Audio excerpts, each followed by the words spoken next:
Hi guys, today I thought I'd do a little quick video on some of the things that I use for canine enrichment for my dogs. For sure you can buy lots of these things in the store, but there's also lots of things you can use that you have around your house.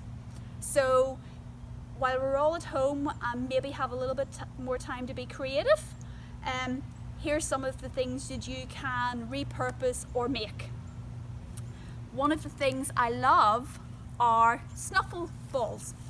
These are great for popping little treats into, and then your dog's going to have to roll them about to get the treats out.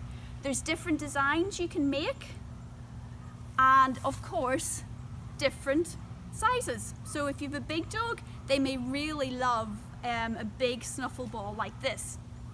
For that design, what I get is one of these typical sort of open roller balls, and I simply put the fleece through it and tie it off. And typically I'd probably, for this size of ball, maybe have them about that length. And I'm just going to keep tying the fleece together until I've got a ball made. Now, the other thing I love to do with these is make them into a porcupine dog feeder. And for that game, I take some fleece and I push it into a piece of pipe,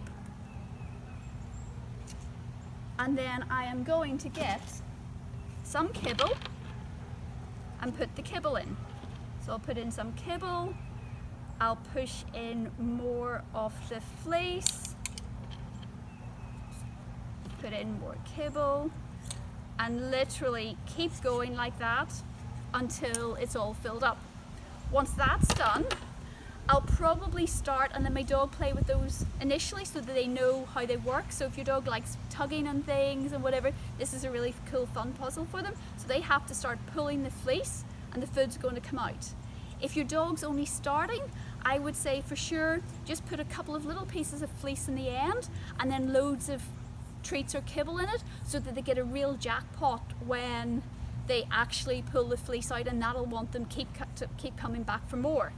Once they've got the idea, then I can actually put my pieces of PVC pipe through the roller, and I can add lots of these until they basically are securing each other in place, and then my dog gets to pull all the different bits of fleece about while this is moving to get some food, and that is a really cool game for them. It's coming into the warmer months again for us, so if you've got some ice cube trays and similar, why not use them to make some tasty cool treats for your dogs? I love using things like applesauce, pumpkin, and then putting in either some tasty pieces of meat or even different fruits that are suitable for dogs, and that can be a really cool, great tasting treat for your dog. If you have some store-bought puzzles and you find your dog finds them a little bit too easy, get a tennis ball and pop them inside. It means when they start rolling it about, the tennis ball covers the hole every so often, and it just ups the difficulty level for them. Moving on, I'm sure you've all seen the slow feeders before, and these are great for slowing down a fast eater. But what I love to do with them as well is pop in different types of food, and they act as a taster plate, so they get to taste different things, and you can start to see what they prefer. So what thing do they eat first? And that's really useful if you're testing out different forms of treats or things that you want to use during training, because it will give you an idea of what they find most enjoyable, and then that would be your high value reward that you could use during training. And again, you can use them in different sizes for different dogs. Our silicone baking trays are great for making homemade dog treats.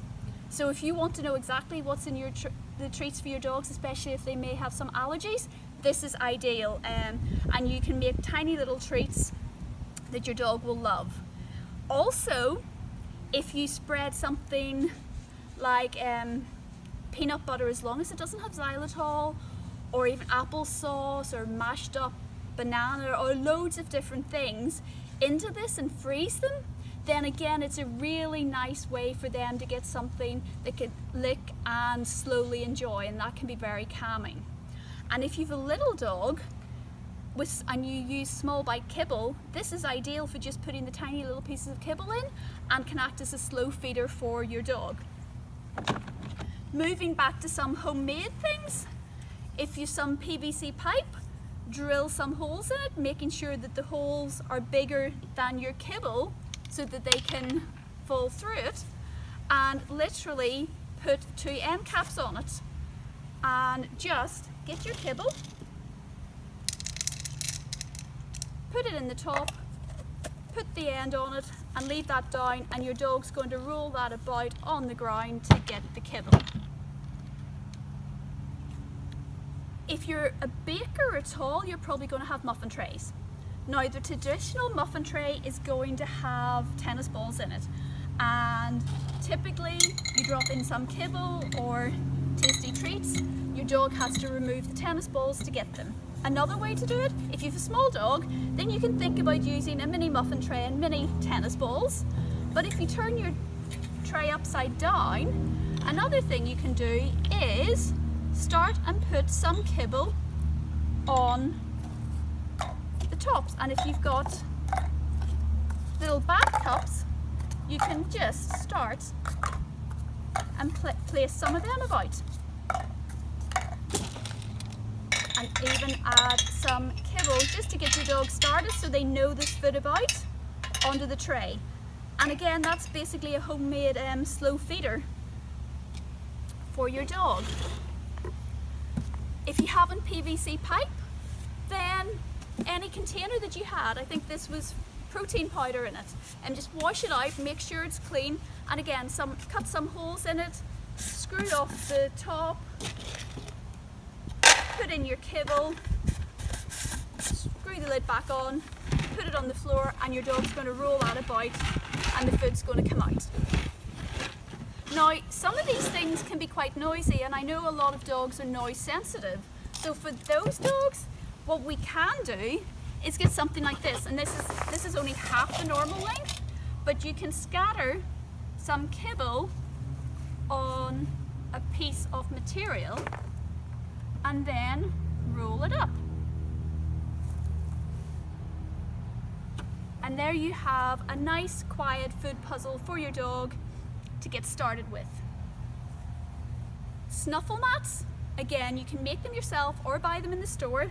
I made this one, and literally this was from a kitchen sink protector mat, and I literally just cut my fleece and put it through the holes, tie it at the top, and I go in one direction and then the other till I have a snuffle mat. I've large snuffle mats, but I love the small ones because they fit in a bag. So when I take my dogs to the vets, I can quickly open my bag up, pop out my snuffle mat, put it down, add some kibble or tasty treats because we're at the vets, and that will settle my dog when we're waiting for the vet to come in. It'll reduce their stress, and it helps to make the vet visit more pleasurable and enjoyable. Now, if you're not sure your dog's going to like snuffle mats and you don't want to go to the time of making one or buying one, then try and start with a towel. So with a towel, we can basically do a fold pattern, and again, I've only done this halfway up, but folded it in half and then start folding it in from the edges. And each time you're folding it in, you would put a layer of kibble on it and just fold it up and give it to your dog, and they're going to have to put their nose in and start moving it about to get all of the treats or kibble out. Then I think one of the quickest ones ever is the towel swirl. So for this one, you would get your fleece, lay it out on your floor, scatter your kibble over it, get it in the middle and just twist. It's going to get all of the kibble into it, and then you present it to your dog, and they have to nose about to get all the kibble out. So again, really fast and simple one, and we'll let you see if your dog would be interested in that kind of thing. Now, one of my favourite games for a lot of reasons is a box, paddling pool, or literally anything with sides on it that you can put materials into. This is with balls from a kiddie's ball pit, but you can equally use empty plastic bottles that you get your water in. And literally what you're going to do is you're going to sprinkle your kibble into that, and your dog's going to be snuffling about in it to get the food. And finally, we've moved on to my 3 PVC puzzles that need a little bit more work. First one is the spinning bottle. So on these, we're going to drill holes in the side. We are going to get our kibble and pop it in the top. And our dog has to spin it to get the food to come out. That can be quite a tricky one for some dogs, so for sure you may want to start with a bottle that's got a larger opening in it so it's easier for them to get it tipped round. But as they get more assured and confident with it, then pop the kibble into something like this. There's holes in it, but there's also plenty of PVC pipe, and that's going to make it harder for some of the kibble to come out, and it's going to get stuck. So that's a great way to build up difficulty. You saw the rolling puzzle with the PVC pipe on the floor. Again, this one, it's simply putting it onto a little stand. So your dog's going to have to hit that with their paws to get it to spin round for the food to come out. And that again is just upping the difficulty for some dogs a little bit if the ones on the floor become too easy for them. And then finally we have my pipe pull puzzle. And it's just going from the pieces of pipe that I showed you earlier, we're attaching them onto a frame, and our dog then has to pull the fleece out to get the food. The higher you put it up, probably the easier it is for the dog, but as you move these down, then the angle for them to pull the fleece out becomes more difficult, and that becomes more challenging. So it's always making sure it's at the right height and the right difficulty level for your dog. So those are just some of my ideas that you can make for homemade food puzzles or utilizing store-bought puzzles in a different way. I hope you found it useful, and I'd love to hear how you get on. Bye guys!